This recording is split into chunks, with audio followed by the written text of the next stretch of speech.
Hello engineers, welcome to Target JE series. दोस्तों, हम लोग पढ़ रहे थे बी डबल ई, जिसमें फर्स्ट यूनिट बेसिक फंडामेंटल्स के बारे में हम डिस्कस कर रहे थे और ये आज का लेक्चर हमारा सेकंड रहने वाला है। इससे पहले ऑलरेडी मैंने एक फर्स्ट लेक्चर बनाया हुआ है जिसमें मैंने बी डबल ई में कितने यूनिट्स में कवर कराऊंगा वो मैंने आपको बताया हुआ था। फर्स्ट यूनिट अभी पढ़ रहे हैं बेसिक फंडामेंटल, और भी बाकी यूनिट्स मैंने आपको यहाँ पे बताया हुआ था। और साथ में आपको मैंने फर्स्ट यूनिट का सिलेबस भी बताया था, जिसमें मैंने पिछली वीडियो में इलेक्ट्रॉन, प्रोटॉन, न्यूट्रॉन, ऑर्बिट्स के बारे में मैंने बताया हुआ था। और आज की इस वीडियो में हम लोग एटॉमिक नंबर, एटॉमिक वेट और चार्जेस के बारे में पढ़ेंगे एंड देन वीडियो को हम लोग अपनी क्लोज करने वाले हैं। पिछली वीडियो में मैंने आपको यहाँ पे स्टोरी भी सुनाई थी कि किस तरीके से फेराडे जी, एडिसन जी और टेस्ला जी ने जो इलेक्ट्रिसिटी इन्होंने जन खोजी है, जो इन्होंने रिसर्च किया इलेक्ट्रिसिटी के ऊपर, उसका सीक्वेंस क्या रहा है, उसके पीछे की स्टोरी क्या रही है, वो मैंने आपके साथ में डिस्कस किया था। और एटॉमिक स्ट्रक्चर आपको बताया था, प्रोटॉन, न्यूट्रॉन और इलेक्ट्रॉन के बारे में आपको मैंने यहाँ पे बताया था। चलो आज के इस वीडियो के मेन कंटेंट पे बात कर लेते हैं। एटॉमिक नंबर्स क्या होते हैं, एटॉमिक वेट क्या होते हैं, और साथ में इनके बीच का रिलेशन एंड देन चार्जेस के बारे में बात करेंगे। देखो, केमिस्ट्री में अगर आपने देखा हो, अब इस डिप्लोमा लेवल पे या फिर आप जेई लेवल पे आकर के अगर एटॉमिक नंबर की बेसिक डेफिनेशंस पे बात करते हो तो ये कोई मैटर नहीं बनता है, इसमें कोई बेकार है ये चीज।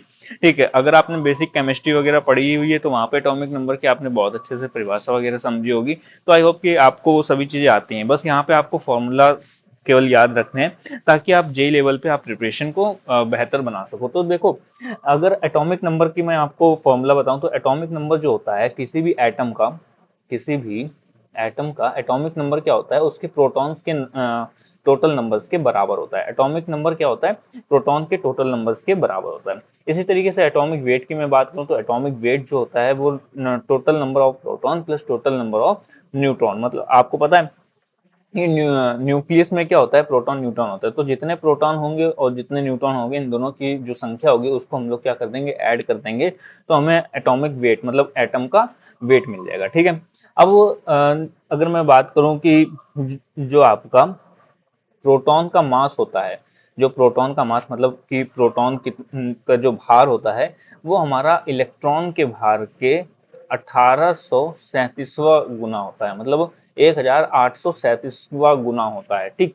तो mass of proton is equals to 1837 into mass of electron. मतलब इलेक्ट्रॉन जो होता है वो हमारा प्रोटॉन से हल्का देखा जाता है। अच्छा, एक यहाँ पे एक और पॉइंट समझ लेना कि कई बुक्स में या फिर कई बार जब ये क्वेश्चन हमारा पूछा गया है कि relation between proton and electron, तो वहाँ पे कई जगह पे 1837 लिखा हुआ है और कई जगह में 1840 लिखा हुआ है। तो डोंट बी कंफ्यूज कि कभी भी अगर आपको 1840 दे देता है या फिर 1837 आपको दे देता है तो आप का दोनों ही केसेस में आंसर सही हो माना जाएगा। ठीक है, जो भी आपको 1837 दिया जाता है या 1840, तो आप दोनों को में से कोई भी एक लगा सकते हो। ठीक है। तो ये हो गया relation between mass of proton and mass of electron. अब चलो चार्ज के बारे में पढ़ लेते हैं कि चार्ज क्या होता है। आपको पता है कि जैसे आपने देखा कि इलेक्ट्रॉन, ठीक, ये इलेक्ट्रॉन है, इलेक्ट्रॉन हमारे एटम के आसपास चक्कर लगा रहा है। अब इलेक्ट्रॉन पे कौन सा चार्ज है, मैंने पिछले में क्या बताया था, यहाँ पे ये जो चार्ज चार्ज क्या हो गया, एक तरीके से आयन हो गया, आयन हो गया। ठीक है। तो आयन है या फिर चार्ज उस पर कितना है उसके बारे में समझते हैं। तो चार्ज क्या होता है, इसको यहाँ पे देख लेते हैं। जो चार्ज के बारे में जो खोज किया था, इनोवेटर इसके कौन है, इनोवेटर है इसके बेंजामिन फ्रैंकलिन। बेंजामिन फ्रैंकलिन ने इसको इनोवेट किया था, इसके बारे में डिस्कस किया था पब्लिक में। और चार्ज के बारे में इन्होंने ये बताया कि चार्ज एक ऐसी हमारी पर्सनैलिटी है या फिर ऐसा एक आप ये समझ सकते हो कि फिनोमिना है कि जिसकी वजह से कोई भी ऑब्जेक्ट जो भी हमारे आसपास के ऑब्जेक्ट्स हैं, वो किसी भी तरीके का अट्रैक्शन या फिर रिपल्सन फोर्स को फील कर रहे होते हैं। तो चार्ज क्या होता है, चार्ज एक तरीके का ऐसा फिनोमिना है, ऐसी आइडेंटिटी है जिसकी वजह से कोई भी ऑब्जेक्ट अट्रैक्शन या फिर रिपल्सन फोर्स का अनुभव कर रहा होता है। ठीक है। तो ये हमारा जिस कारण से वो अनुभव फील करता है या फिर जिस कारण से वो फील करता है अट्रैक्शन या रिपल्सन, वो उसका कॉज क्या होता है, चार्ज। ठीक है, चार्ज की वजह से वो अट्रैक्शन या रिपल्सन का अनुभव कर रहा है। ठीक है। चार्ज क्या होती है, एक तरीके से स्केलर क्वांटिटी होती है। स्केलर का मतलब क्या है, स्केलर वेक्टर आपको पता होगा। स्केलर वेक्टर में मेनली डिफरेंस क्या लिया जाता है, जिसमें दिशा और परिमाण मतलब कि जिसमें डायरेक्शन और मैग्नीट्यूड दोनों होते हैं उसको वेक्टर कहते हैं, और बाकी जिसमें केवल मैग्नीट्यूड होती है, दिशा नहीं होती, डायरेक्शन नहीं होती, उसको क्या कहते हैं, स्केलर कहते हैं। वैसे तो बेसिक डेफिनेशन ये होती है, लेकिन अगर एडवांस में आप देखोगे तो वेक्टर्स के जो फॉर्मूलाज होते हैं वो अलग होते हैं, और जो स्केलर के होते हैं वो अलग होते हैं, और जो क्वांटिटी हमारी इस वेक्टर के एडिशंस वगैरह को फॉलो करती है उसको हम लोग वेक्टर कहते हैं, और जो हमारे स्केलर के एडिशन और सब्ट्रैक्शन वगैरह को फॉलो करती है उसको हम लोग स्केलर क्वांटिटी कहते हैं। तो ये एडवांस में होती है, बाकी बेसिक में आप डायरेक्शन और मैग्नीट्यूड से समझ सकते हो। तो चार्ज क्या है, चार्ज एक तरीके की स्केलर क्वांटिटी होती है, ठीक है। जो चार्ज होता है उसको हम लोग स्मॉल क्यू, मतलब इस तरीके से स्मॉल क्यू से रिप्रेजेंट करते हैं, और इसका यूनिट क्या होता है, हमारा कूलाम होता है। अब इसका चार्ज का फॉर्मूला क्या होता है, Q is equals to n e. Basic formula क्या है, Q is equals to n e होता है।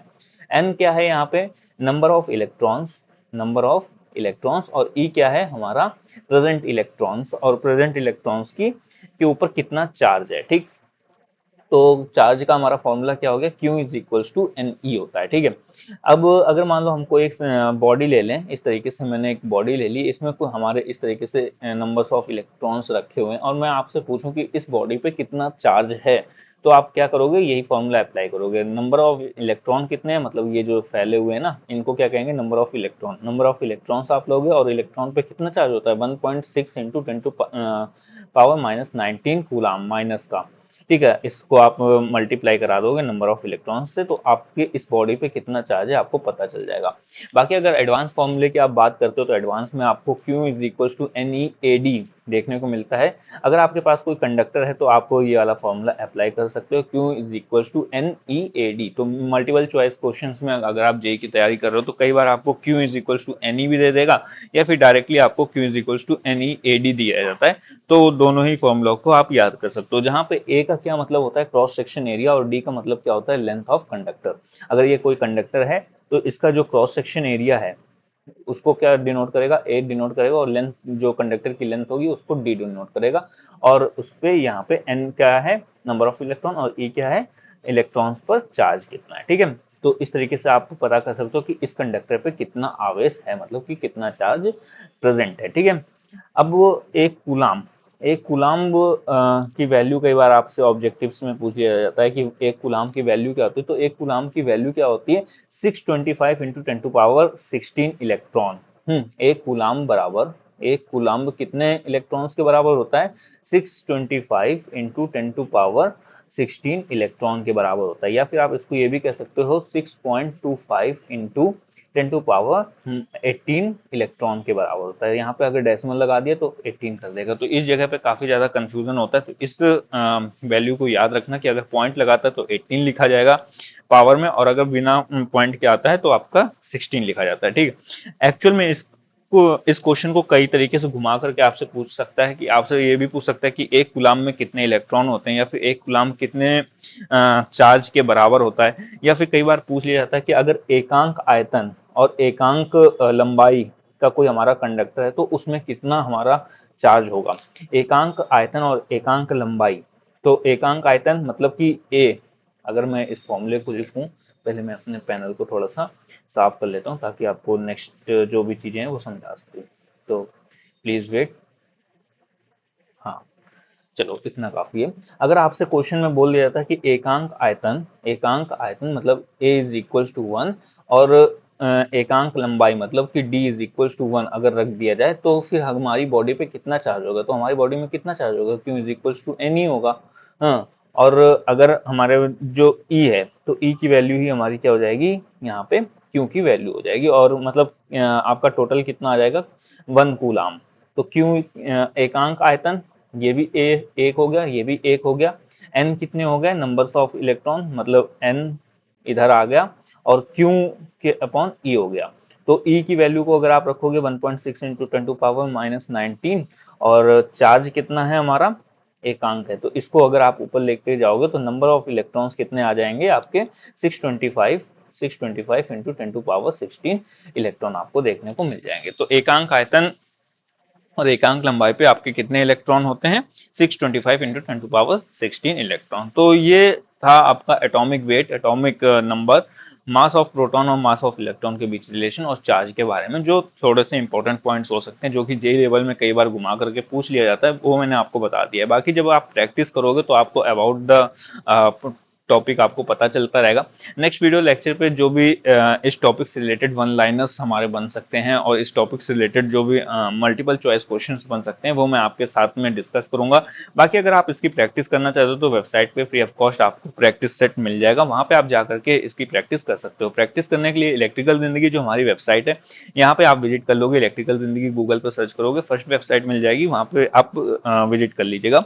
इस वेबसाइट में आपको free of cost e books मिल जाएंगी, आईटीआई डिप्लोमा बीटेक वगैरह की फ्री आपको बुक्स देखने को मिल जाएंगी, डिजी नोट्स देखने को मिल जाएंगे, जो भी मैं आपको पैनल पे पढ़ा रहा हूँ वो सभी नोट्स यहाँ पे आप जाकर डाउनलोड कर सकते हो। हैंड नोट्स देखने को मिल जाएगा, जो भी मैं जब पढ़ता था उस समय के जो भी मेरे हैंड नोट्स थे उनको मैंने टॉपिक वाइज अवेलेबल कराया हुआ है, तो टॉपिक वाइज डिजी हैंड नोट्स में आप जाकर के देख सकते हो। अभी डिजिटल इलेक्ट्रॉनिक्स के अवेलेबल हैं तो उन्हें आप पढ़ सकते हो, बाकी धीमे धीमे करके मैं अपलोड करता रहूंगा। टेक क्विजेज में आपको जो भी मैं यहाँ पे टेक क्विज आपको समझा रहा हूँ, बता रहा हूँ, उनसे टॉपिक वाइज आप टेक क्विज को भी सॉल्व कर सकते हो। बाकी जो मास्टर क्विज होगी वो मैं आपके लिए यूट्यूब में लेकर के आऊंगा। बाकी नॉन टेक क्विज आपको पता है कि टेक की तैयारी करने से कोई फायदा नहीं जेई में, नॉन टेक भी आपको सॉल्व करना पड़ेगा, तो नॉन टेक क्विज को भी आप यहाँ पे सॉल्व कर सकते हो। सभी चीजें आपको फ्री ऑफ कॉस्ट दी जा रही हैं, मैंने पहली सीरीज में आपको ये बताया हुआ था। एग्जाम्पल के लिए मैं यहाँ पे अगर मान लो पीएमएमसी से रिलेटेड कोई क्विज को सॉल्व करना चाहता हूँ तो यहाँ पे सर्च बॉक्स में जाऊंगा, पीएमएमसी सर्च करूंगा तो ऐसे इस तरीके से एक पोस्ट मेरे सामने ओपन हो जाएगी। अब इस पोस्ट में मैं क्लिक करूंगा तो मेरे सामने ये क्विज स्टार्ट हो जाएगी, जिसमें 20 मिनट का मुझे टाइमर यहाँ पे दिया गया है, 20 मिनट दिए गए 23 क्वेश्चन को सॉल्व करने के लिए। तो 20 मिनट में 23 क्वेश्चन मेरे को सॉल्व करना है। सॉल्व करने के बाद सबमिट क्विज का ये ऑप्शन दिया गया है, इस पर क्लिक कर दूंगा, मुझे मेरी जो परफॉर्मेंस रिपोर्ट है वो यहाँ पे देखने को मिल जाएगी। Total questions, attempt, unattempt, correct, incorrect, score मैंने कितना किया वो मेरे को यहाँ पे देखने को मिल जाएगा। वो व्यू क्वेश्चन एनालिसिस पे क्लिक करोगे, आपके कितने क्वेश्चन सही हुए, कौन सा क्वेश्चन सही है कौन सा गलत है, सब यहाँ पे देखने को मिल जाएगा। जो सही होगा वो ग्रीन से हमारा इंडिकेट होगा, जो गलत होगा वो रेड से इंडिकेट होगा, और साथ में जो भी क्वेश्चन हमारा सही है गलत है उसका अबाउट आपको यहाँ पे देखने को मिलेगा, आप इसको भी पढ़ सकते हो। बाकी पोस्ट को थोड़ा सा स्क्रॉल डाउन करोगे तो उसी टॉपिक से रिलेटेड वन लाइनर्स आपको देखने को यहाँ पे मिल जाएंगे। इन वन लाइनर्स को पढ़ के अपनी क्रॉस कनेक्शन जो होते हैं, क्रॉस जो आप बिल्ड करते हो connection topic to topic wise, वो भी आप इससे यहाँ से इम्प्रूव कर सकते हो। तो आई होप कि जो भी मैं आपको वेबसाइट पे कंटेंट प्रोवाइड कर रहा हूँ आप उसे कंज्यूम कर रहे हो, और आपको कैसा लगता है वहाँ का कंटेंट आप बता सकते हो। बाकी आप मेरी यूट्यूब चैनल में लॉन्ग वीडियोस को देख सकते हो, लॉन्ग वीडियोस से भी आप कंटेंट को कंज्यूम कर सकते हो। शॉर्ट्स वगैरह आपके लिए प्रोवाइड करता रहता हूँ। ये मेनली जो शॉर्ट्स होते हैं ये दो चीज़ों को टारगेट कर रहे होते हैं, वन लाइनर्स, जो आपके वन लाइनर्स होते हैं उनको टारगेट करते हैं रिवीजन पर्पज से, क्योंकि मैं यहाँ पे आपको बता देता हूँ वन लाइनर्स, तो उनको मैं रिवीजन पर्पज से यहाँ पे अपलोड करता रहता हूँ। तो यहाँ पे वन लाइनर्स अपलोड होते हैं। बाकी आपको जो थ्योरी का नॉलेज है उसको प्रैक्टिकली मैं कैसे इम्प्लीमेंट कर सकता हूँ, तो यहाँ पे प्रैक्टिकली आपके लिए वायरिंग डायग्राम्स वगैरह मैं डालता रहता हूँ शॉर्ट वीडियोज में, तो शॉर्ट वीडियोज से भी आप नॉलेज को गेन कर सकते हो। बाकी मिक्स्ड क्विज आप सॉल्व करना चाहते हो तो उसके लिए मेरे पोस्ट सेक्शन में, यूट्यूब के पोस्ट सेक्शन में जाओगे तो मिक्स्ड क्विज आपको देखने को मिल जाएगी, यहाँ पे जाकर के आप इस पे पार्टिसिपेट कर सकते हो। फ्री ऑफ कॉस्ट है, कोई भी चार्ज पे करने की जरूरत नहीं है। बाकी यहाँ तक कि आपने मेरी वीडियो को देखा है उसके लिए थैंक यू सो मच दोस्तों। मिलते हैं नेक्स्ट वीडियो में नेक्स्ट टॉपिक के साथ में, तब तक के लिए टेक केयर, बाय बाय।